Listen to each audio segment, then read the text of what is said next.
Welcome back to American Arms Channel, ladies and gentlemen. Today, as you can tell by the title of the video, we're going to be taking a look at how to completely field strip the beastly Browning Gold 10 Lite. Now, if you have a Browning Gold 10, an original heavy receivered model, or you have a brand new one, which they have adjusted apparently a few things on the gas system and adjusted the aesthetics of the stock, this disassembly video is going to help you as well. Really, everything that I'm going to cover here can be found in your manual, but we all know when we buy a new gun, we like to see how to take the thing apart, how to put it back together, instead of trying to read them through those booklets, which can sometimes be good or bad. So we're going to pull everything off the gun here, and it is a beastly gun. It's hard to fit on frame with the camera, but we're going to try and do it in a detailed, concise manner that will be easy to understand and easy to follow along. All right, let's get at it. The first thing you're going to want to do, of course, is to check and make sure that your firearm is unloaded, and we can tell that just through the open ejection port. If you want to let the bolt go home and raise the lifter and feel the tube and see that it is unloaded as well, you can of course do that. We're actually going to leave the action open as we remove the forearm and barrel. It is best to have the bolt locked to the rear. Now the bolt's locked to the rear, it's pretty standard. We're just going to give this a twist. Now if yours has tightened up, or if you tightened it down too much before you started shooting it, it may feel kind of seized in place. Don't worry though, take a soft cloth, wrap it around the nut here, and use that for extra grip. If that doesn't work, get yourself a pair of vice grips with the soft cloth still wrapped around the barrel nut, and give her a twist. She'll come loose pretty easy. Your handguard will come off first. Your barrel might want to come with it. Set that aside. You can now pull your barrel straight off the receiver. Be sure to grab your gas piston and operating rod and hold it back. You can now pull your assembly forward and your barrel is off the receiver.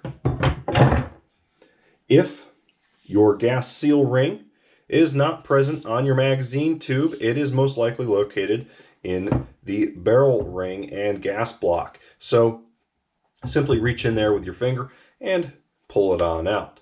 But now that we have the barrel off, we can remove the gas seal ring, and we can also pull off the gas piston and operating rod. This is simply a large steel sleeve that goes over your magazine tube.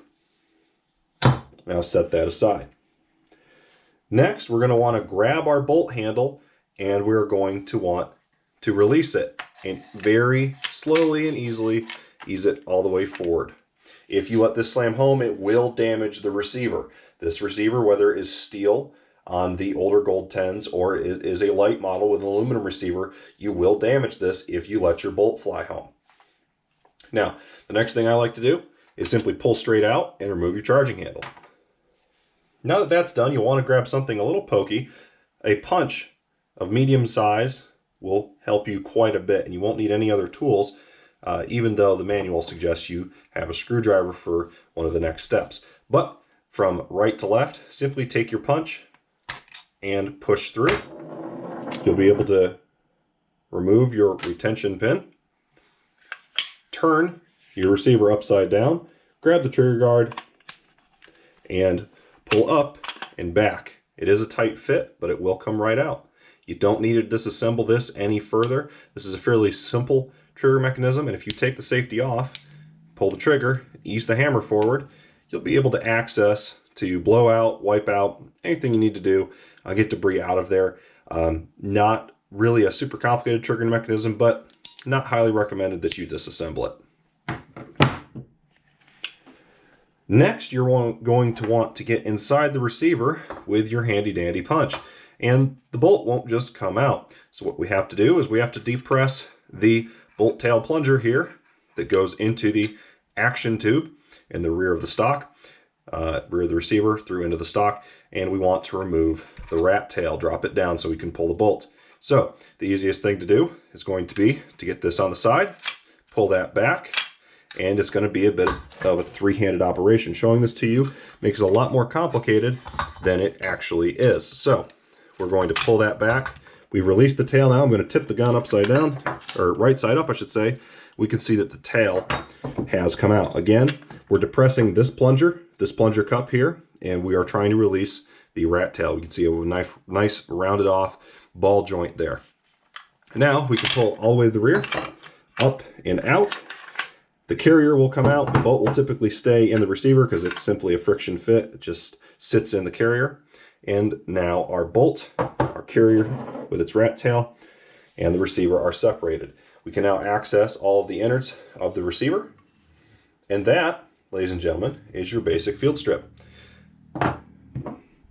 Not too many components, but definitely more than what you will find on your average modern inertia gun. But if you are used to disassembling something like a Remington, a Winchester, or a modern gas-operated Browning, this will look fairly familiar. In fact, if you have a Maxus or a Super X of any vintage, you'll see that the bolt and the gas operating system is very, very familiar. That's because the gold, like the Super X2, Super X3, SX4, Maxus, and even the original Super X is very similar. In fact, they're all based off of the same general operating principles. To reassemble, it's a simple reverse of what I've just showed you, but we're going to take our bolt and drop it onto our carrier. We're then going to invert that, and we're going to insert it into the receiver of the gold. Using the rat tail, we're going to push it forward on the rails. Don't fight it too hard. It will find its way in on its own, as long as you give it a little bit of a wiggle. We're going to take our punch. You can also use a screwdriver. I like using a punch. And we're going to pick the tail up, and we're going to depress that plunger cup again. Now, it's gone past this, so what I like to do now is, this is the most fiddly part. I'm going to turn it upside down where you guys can't really see it. But what I'm going to do is I'm going to depress this plunger until I can feel it come down. And I missed it. So this is going to be the hardest part of getting this gun back together, is simply getting this rat tail to go back into this plunger cup. So we're going to try and get this going here. And this is where they recommend the screwdriver is the most handy, but I have not found it any easier than using a punch, or sometimes just using your fingers and feeling it out, and I've accomplished that right there. So really, I'll get it past the plunger, and then either using the punch or using my fingertip, just depending upon what's working easier for me at the moment. I'm going to reach in there to press it, and I'm going to turn the gun right side up and give it a little bit of shake until I feel that come down. Then I'm going to let the plunger forward, and it should grab the rat tail. Next, we're going to take our trigger group and lifter assembly, and we're going to rock it in. We're going to insert like this. It's going to hit a shelf, which it's going to rock into, and as we push down and forward, it will have a firm click to it. We can then turn the gun, and as is generally recommended, push our trigger pin from left to right. You may want to use a rubber mallet, as overcoming the detent can be a little bit tricky at times, but if you've got everything lined up properly, it should go right in.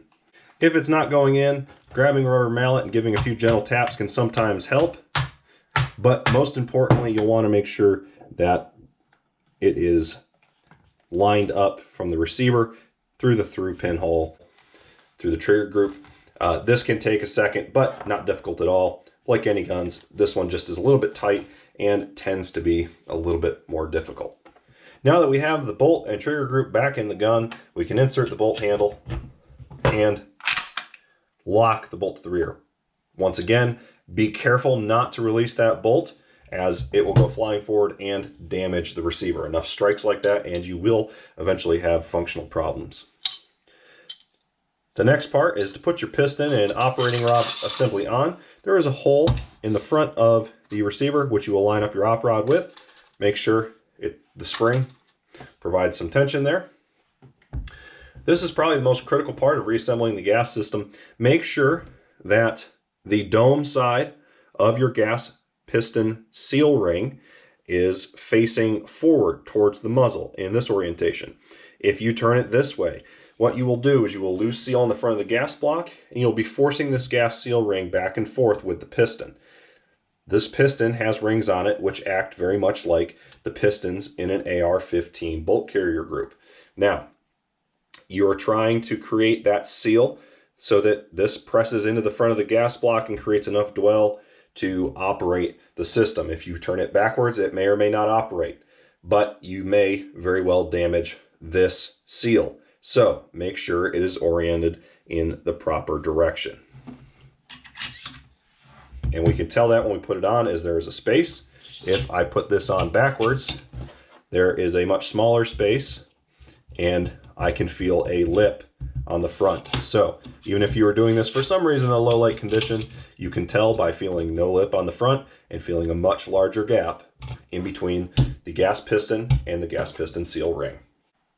Next, easy enough, is to reassemble your barrel onto your firearm.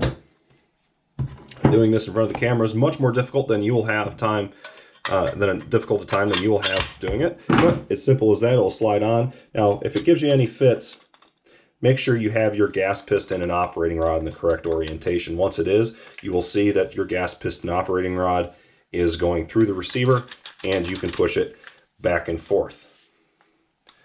Take your forearm, slide it over your magazine tube as well as your barrel ring. Put your barrel nut on, and you will want to ratchet it down until it stops moving easily, and it will stay in place. Function check the firearm. All right, she is good to go and ready for another outing after you have cleaned her up. I hope this video was helpful, guys. As always, like, comment, subscribe, and hit that notification bell to stay up to date on all things American Arms Channel. Again, for American Arms Channel, I'm Drake signing off. God bless. Keep your powder dry. I'll see you in the next video.